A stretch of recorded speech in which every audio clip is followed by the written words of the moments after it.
السلام علیکم ورحمۃ اللہ وبرکاتہ۔ اشرف فرقت چینل پر آپ سبھی کا خوش آمدید۔ تیسری قسط آپ کی خدمت میں حاضر ہے۔ اگر آپ نے ہمارا چینل کو سبسکرائب نہیں کیا ہے تو براہ مہربانی ہمارا چینل کو سبسکرائب کر لیں۔ صدقے کی برکت سے بلائیں آفتیں دور ہوتی ہیں۔ حدیث میں اسی باب میں آگے چل کر کہیں آ رہا ہوگا، یاد پڑتا میں نے کبھی پڑھا تھا، نبی علیہ الصلوۃ والسلام نے فرمایا کہ حضرت یحییٰ علیہ السلام نے اپنی قوم کو کچھ وصیتیں کی، کچھ نصیحتیں فرمائیں۔ ان میں ایک یہ بھی ہے کہ حضرت یحییٰ اپنی قوم کو، اپنی امت کو فرما رہے ہیں، اے لوگو میں تمہیں صدقہ کرنے کا حکم دیتا ہوں۔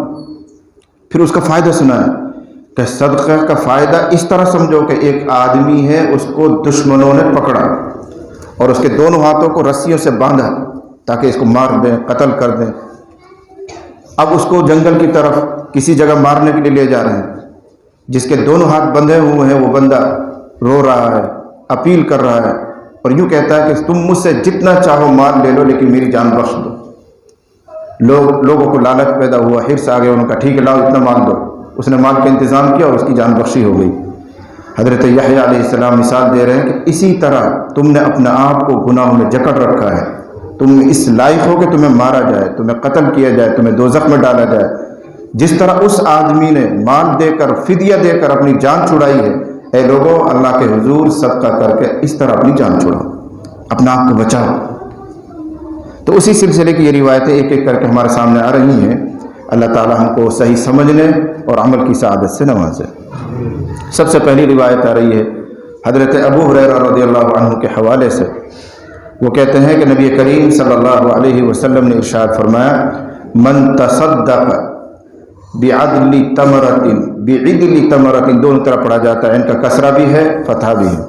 من تصدق، جس بندے نے صدقہ کیا،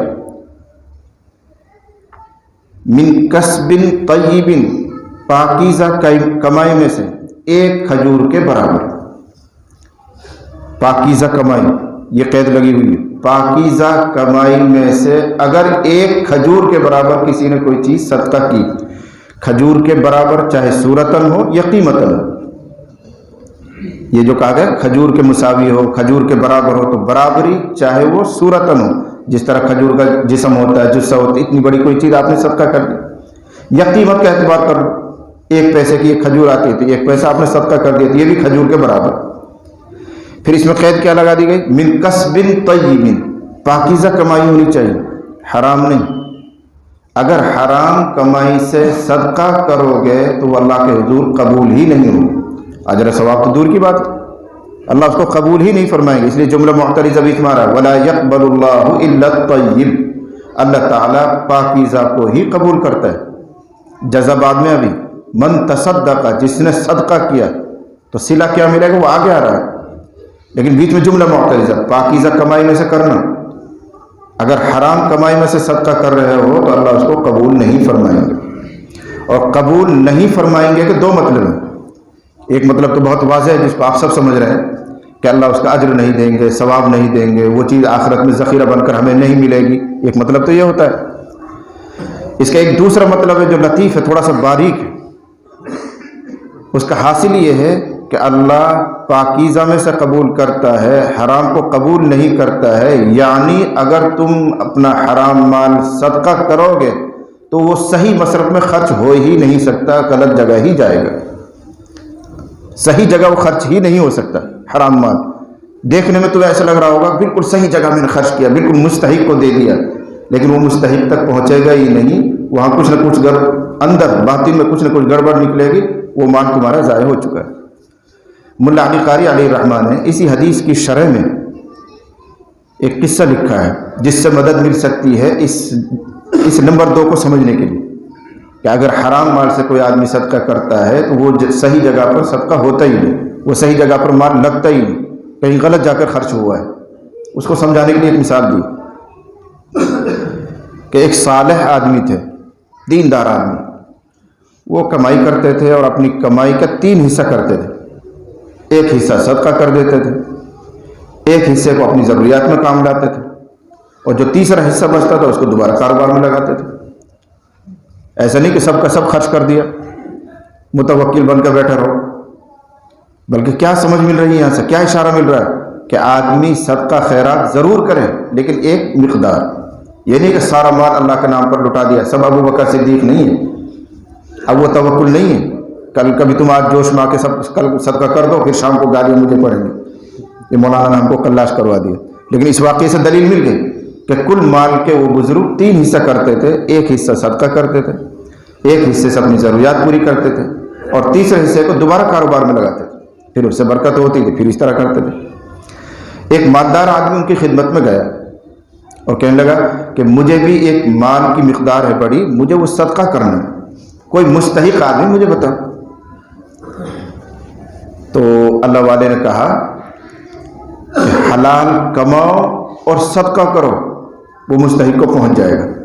حلال کماؤ اور صدقہ کرو، خود بخود وہ مستحق کو پہنچ جائے گا. لیکن ان کو سمجھ میں نہیں آئی بات. اصرار کرتا رہا، نہیں حضرت آپ مجھے نشاندہی کیجئے، کوئی ضرور بتائیے، فلاں آدمی فلاں کوئی تو بتائیے.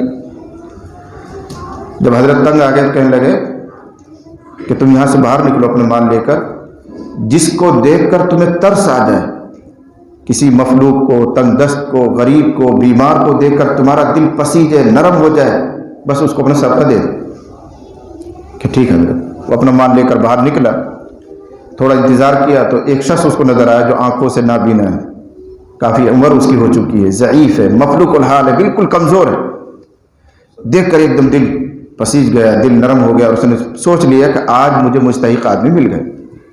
اس نے اٹھایا اور وہ مال اس کو دے دیا، اور دل میں بڑا خوش ہو رہا ہے کہ میرا مال آج مستحق کو پہنچ گیا. اور دیکھنے میں لگ بھی ایسا ہی رہا کہ بڑا غریب آدمی ہے، بیچارے کی صورت حال دیکھ رہی ہے، کپڑے پھٹے ہوئے ہیں، آنکھوں سے نابینا ہے، ضعیف ہے، کوئی سہارا اس کے ساتھ نہیں ہے. دے دیا اس کو. دوسرے دن پھر وہ آدمی مالدار وہاں سے گزر رہا تھا، اور نابینا کسی دوسرے شخص کے پاس بیٹھ کر اپنی رودات سنا رہا تھا. اور کیا کہہ رہا تھا؟ بھائی مزہ آ گیا، کل تو مجھے کوئی بہت سارا مال دے گیا، خوب پی اور پلائی، خوب پی اور پلائی، اور پوری رات فلاں عورت کا نام لے کر کہہ رہا فلاں عورت کے ساتھ خوب لطف لیا، خوب مزہ لیا.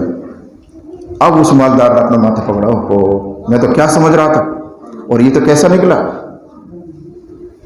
میں سمجھ رہا تھا بالکل مستحق آدمی کو آج صدقہ لگ گیا، اس سے زیادہ کوئی مستحق نہیں ہو سکتا روئے زمین پر، لیکن اس نے تو میرا مال لے کر کیسی غلط جگہ استعمال کیا ہے. وہ دوڑا حضرت کے پاس آئے اور کہنے لگے حضرت ایسا ایسا ہوا. تو حضرت نے کوئی جواب نہیں دیا. اپنے درہم میں سے، اپنے پیسوں میں سے ایک درہم نکالا اور اس سے کہا جاؤ باہر جس شخص پر تمہاری سب سے پہلی نظر پڑے اس کو دے دے.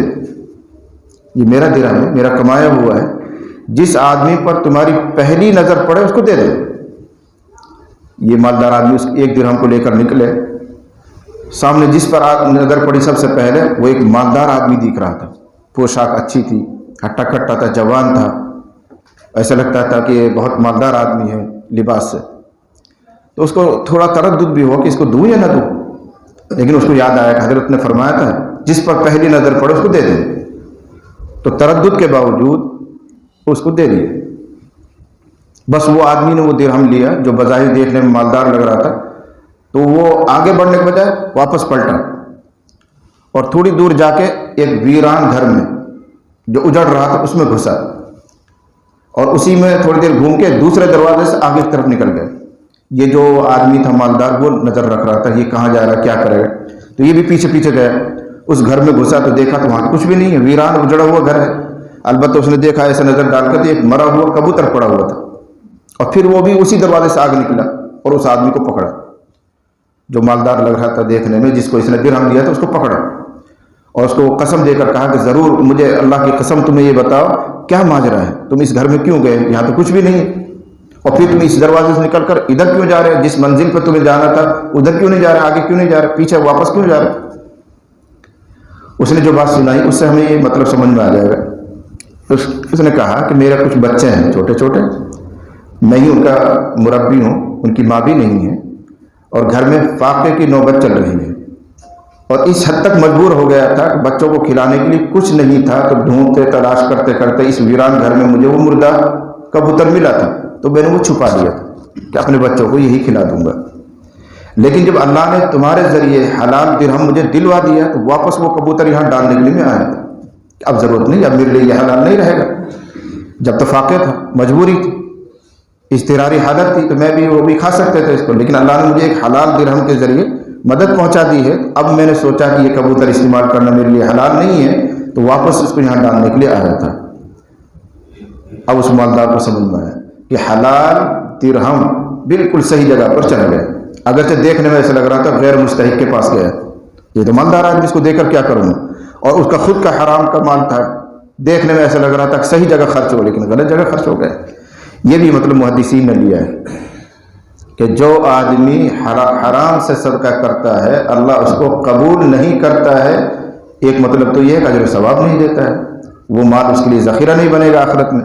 اور دوسرا مطلب یہ ہے کہ اگر وہ صدقہ کر بھی رہا ہے تو صحیح مصرف پر وہ مال نہیں خرچ ہوگا. چاہے دیکھنے میں ایسا لگ رہا ہے کہ صحیح مصرف پر لگا، لیکن جائے گا ہی نہیں، اللہ ضرور اس مال کو ضائع کروا دے گا.